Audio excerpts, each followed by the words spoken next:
and Craig pointed this out, joined Pikes Peak Toastmasters during Zoom. And so a number of the members have not had a chance to meet her yet, but I've had a chance to meet her.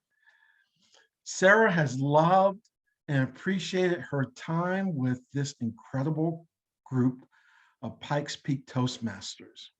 But just like a new season is upon us outside, so too is a new season upon Sarah. Please join me in welcoming Sarah Martin as she gives her speech entitled Seasons Change. Good morning, and thank you so much for the introduction. It was about a year ago that I signed up for Toastmasters, and I can remember giving my first speech like it was yesterday. I was so nervous. I was downstairs in a different room. I had a navy blue background, and I remember my heart just beating out of my chest, trying to remember to feel my feet and take a deep breath. And I started off with the icebreaker speech. Who am I? And for me, it was an introduction on who I am, but more importantly, I wanted to hit on my intention for why I had chosen to sign up for Toastmasters, which was to become a professional speaker and to therefore intentionally, put it out to the universe. This is what I want to be doing with my life. Toastmasters is something I had wanted to sign up for years and years. I had actually started a communications graduate program at UCCS, and only did that for 1 year, but I've always been enamored with public speaking. I really enjoy it. And so I thought, what a better way to put out an intention than to sign up for the group that cultivates and trains and supports people in becoming a public speaker. So that's why I signed up for Toastmasters. Little did I know the group would be as amazing as it is. I've appreciated so many of your faces and getting to have the time to indulge in not only the speaking roles, but I've found so much value in the smaller roles that are a little bit more on the fly. Table topics, my favorite. I love the evaluations, but really any role just practicing speaking turns out to be incredible. But in my first speech, I started off with this faith prayer that I have a reminder set on my phone. It goes off every morning at 7 a.m. I believe Marianne Williamson is the one who wrote it. And it's questions. It says, where would you have me go? What would you have me do? What would you have me say? And to whom? And I use that as my faith prayer because it's a way to hopefully find greater alignment with Source and being able to step into the role that I'm here to do without trying to control the outcome.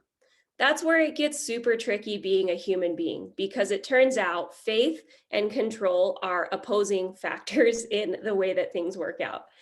And so when the prayer like that gets put out, it's really kind of a surrendering to what may happen and what may show up. And as this past year has shown a lot of us, it can be perhaps not quite what we had hoped it would look like. So in my case, I had left Wounded Warrior Project to go into my own coaching and consulting business. And 3 weeks later, the whole world shut down. Mila was leaving her cat behind in Vienna, and we were all being locked into our homes. So it worked out great because the Toastmasters platform on Zoom, I think Craig had already spent a lot of time getting a lot of it worked out with Greg and Hay, and it works out and it transferred really, really well. So it gave me a really nice outlet and sense of connection. And that's what I focused on for the last year. I was also working at Starbucks, so it was really easy to wake up this early. It turns out waking up as early as I had been for Starbucks somehow reset my sleeping and time clock, because I have had the hardest time waking up lately. That's a side note, doesn't have anything to do with the speech, but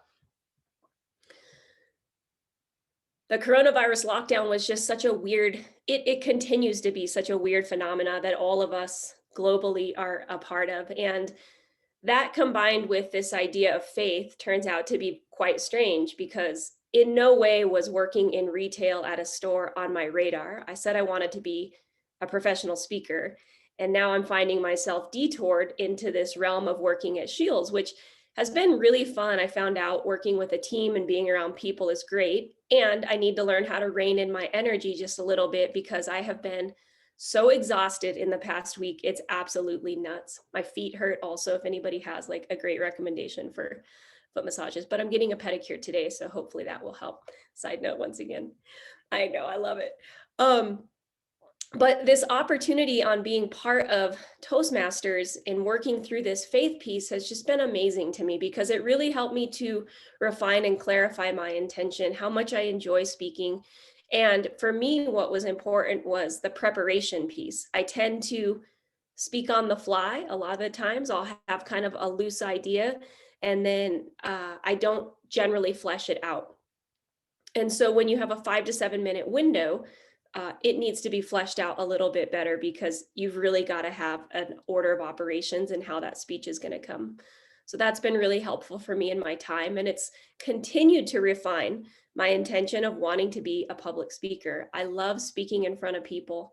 I love that energy of being able to cultivate and work with the stress that feels like anxiety, but it's also enthusiasm and excitement, and just being able to kind of hone that in and channel it in a way that is hopefully productive and I can't remember the word, contumacious. Contumacious is not what I would want it to be, but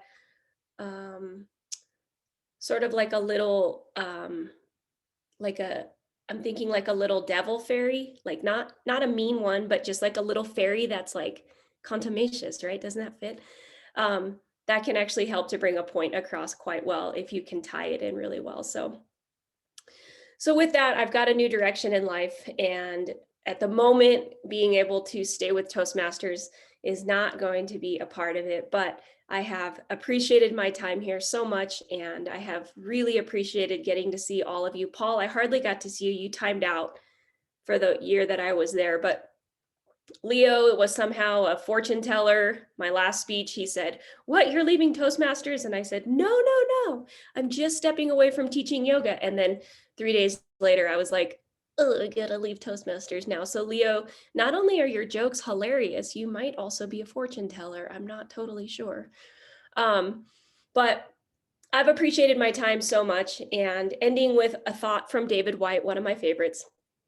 He says, seasons are always changing, and I always find it particularly resonant at this time of the year, because the grass is starting to change. The aspens are starting to get those little fuzzy balls on them. I'm not sure what they're called, but the preview of spring is starting to make its way seen publicly and visibly with our own eyeballs, but it's never not been coming. It's always been emerging underneath, and it's just now that we can see it. So similar to my path, here I am seeing it, not sure what it's going to bring, but I've appreciated how you've all supported me and shown up on my path. Thank you so much. Thank you, Sarah.